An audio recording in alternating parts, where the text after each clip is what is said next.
ari iman eta ngebogaan martabat beda-beda. Hiji aya iman urang mah iman taklid, aya iman taklid itu martabat iman.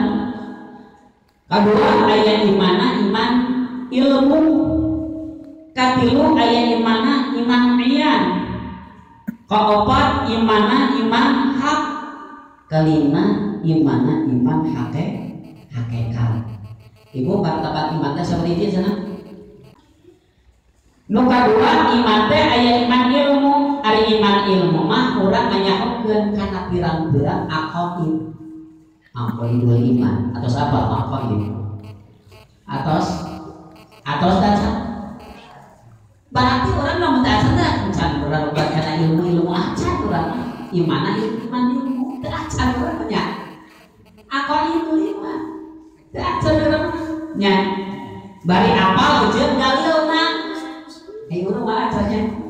Berarti iman takdir karek martabat urang iman takdir dan iman ilmu.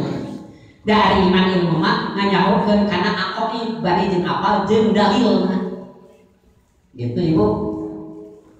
Apal aqaid atas dasar.